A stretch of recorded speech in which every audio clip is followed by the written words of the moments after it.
Hey guys, in the previous video we discussed some basic concepts of lists, which included what lists are, how to create them, lists of lists, the zip and append functions, and adding items to a list using the plus operator. This is part 2 of the same list series. In this video we'll be covering some more advanced topics such as finding the length of a list using len, indexes, and range.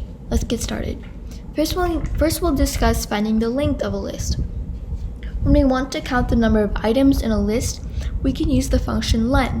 When len is used on a list, it gives us an output of how many items are in a list. For example, I'll create a list called list1, and this list will contain 3 values, which are 1, 2, and 3. Now if I use len on this list and print this list, we'll see that we get an output of 3. And to do this, you're going to type print followed by parentheses followed by the keyword len, another pair of parentheses, and you'll type your list name with 2 parentheses for closing. And that's basically what I did. And if I run this, 3 gets printed out to the console because there are 3 items in this list.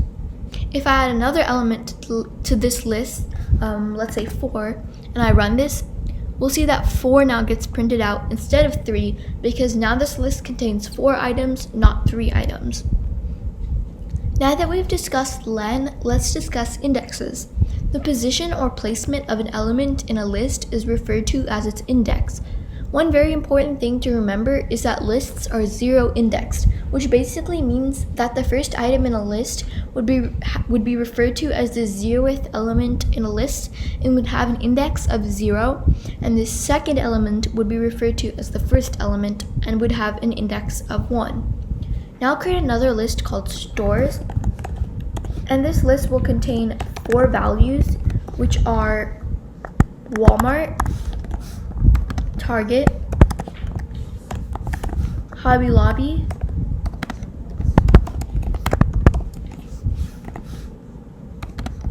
and Staples.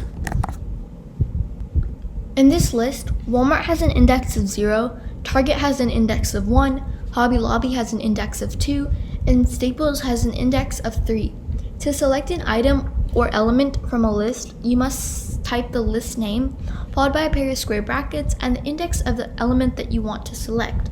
For example, if I wanted to print and select Staples from this list, I would type print parentheses the list name, which is stores, followed by a pair of square brackets and the element of the list, and for Staples it's 3. So this is what I would type. And now if I run this, Staples get printed out to the console because Staples has an index of 3. But what if we wanted to select the last item of a list, but we didn't know how long that list was? To do this, we can use the index -1. So if I used this index on our stores list,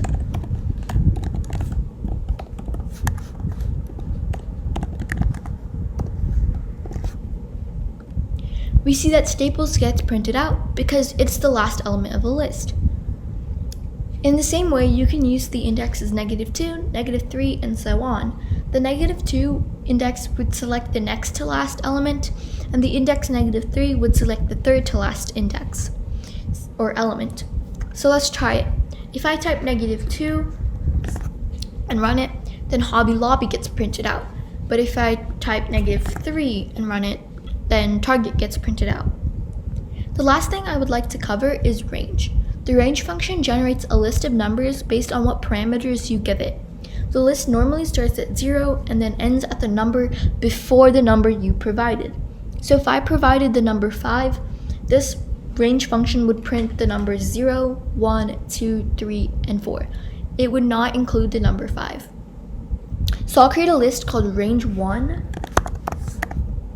and this range will incorporate the range function and it'll print the numbers 0 to 10. To do this, first I'll type the list name, followed by an equal sign, followed by the keyword range, and then a parentheses.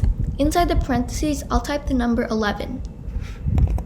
The reason why I'm typing the number 11 and not 10 is because, as I said before, range only generates numbers up to the number before the number you provided. So if I type 10 rather than 11, it'll only generate numbers until 9. To get this code to print out, I must convert this list into a list.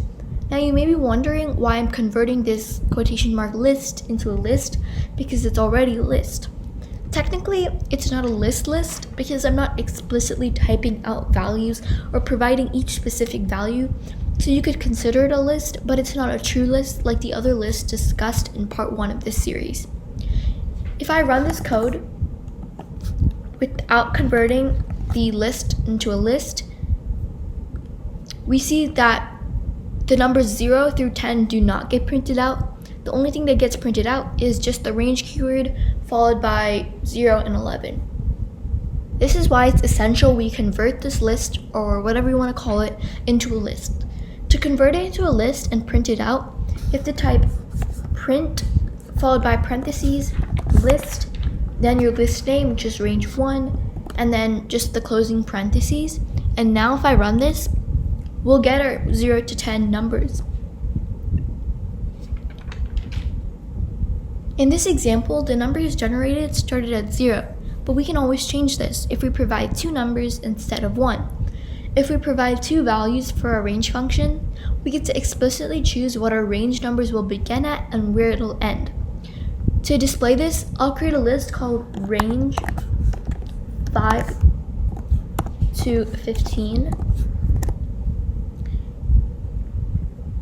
which will print the numbers 5 through 15. To do this, I'll type the list name, followed by an equal sign, followed by the keyword range and a pair of parentheses. Inside the parentheses, I'll type my 2 values that I'm going to provide, which are 5 and 16. Keep in mind that whatever values I provide, they must be separated with a comma. Now I'll convert this list into a list and I'll print it out. Whoops, sorry about that.